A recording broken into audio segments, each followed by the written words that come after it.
Hey everybody, check this out. When I just sleep on it, don't wash it, it's kind of a Kim Jong-un do. So,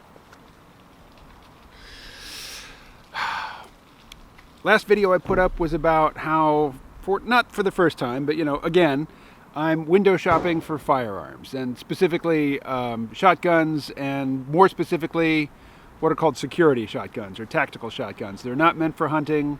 They're not general purpose, country living tools. They are strictly home defense or, security work, and I don't do security work.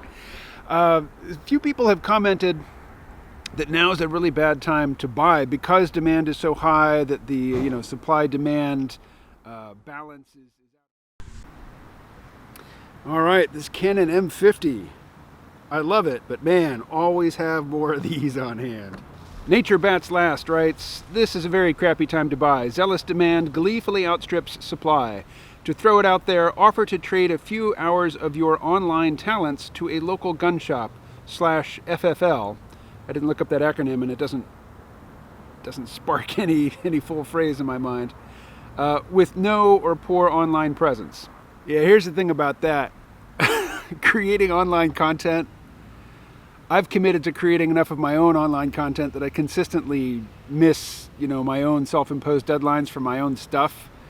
Sometimes even for the people who, are paying $7 a month or even $8 a month for the old schoolers for the C-ROM Vault podcast. So I cannot offer to trade, my online content production skills for anything other than money.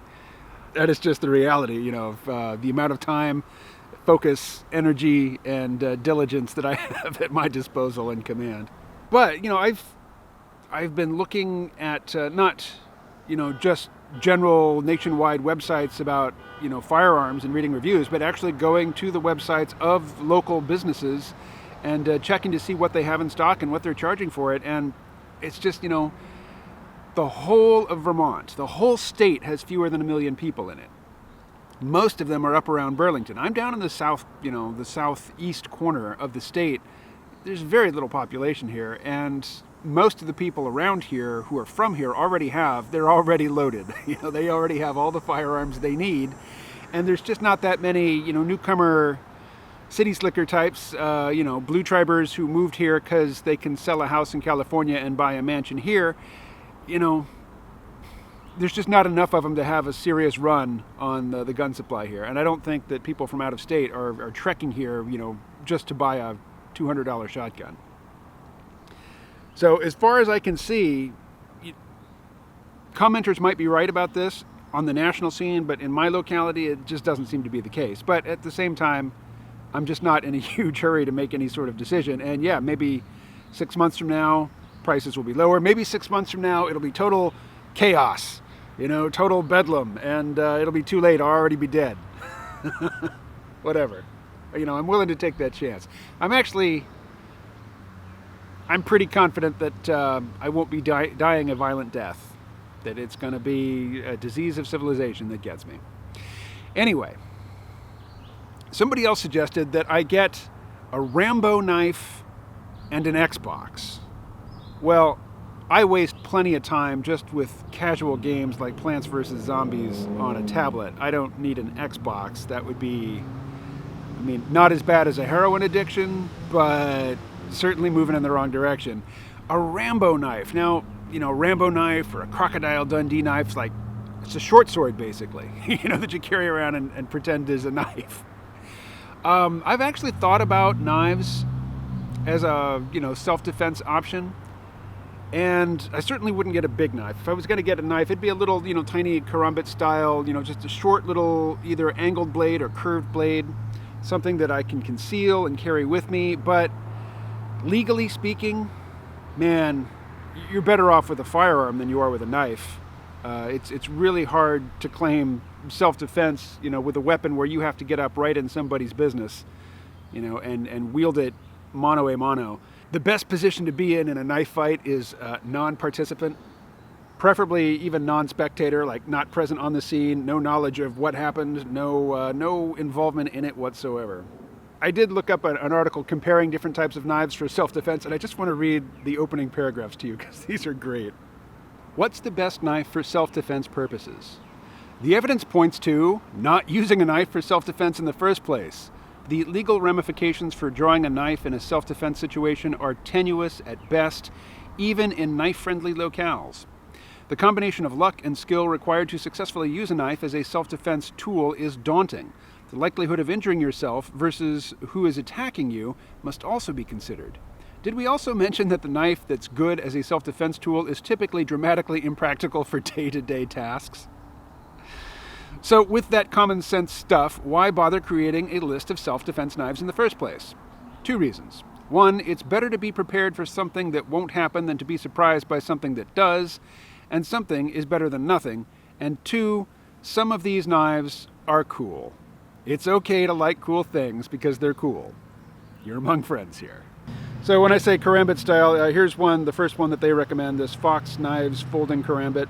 I would be more likely to go with something like this. I don't know if it's Ka-Bar or K-Bar. K-Bar sounds better to me, but Ka- sounds like a short A to me, so Ka-Bar TDI.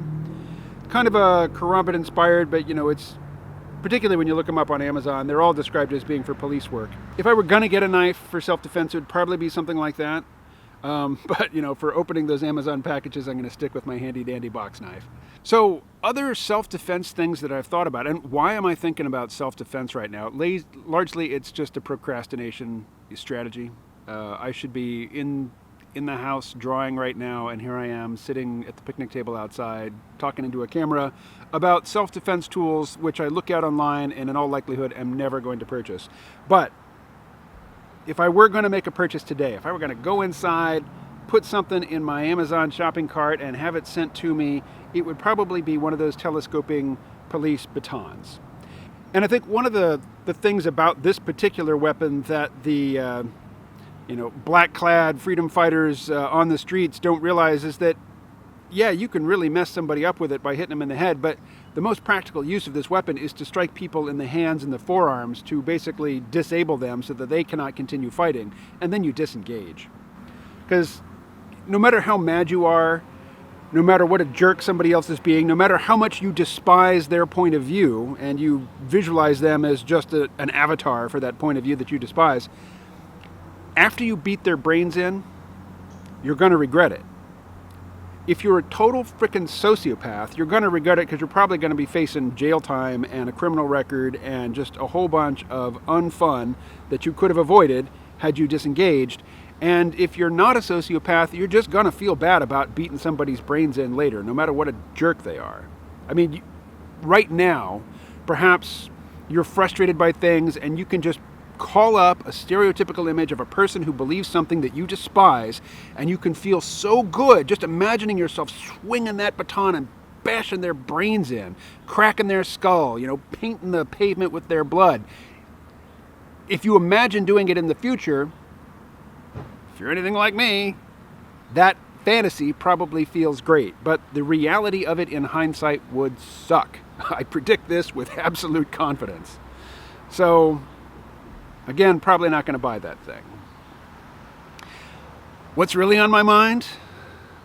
I'll tell you a small subset of you about that in the second video that I'm going to shoot today, which starts as soon as I can hit this camera button twice. So, I'll see some of you quite soon.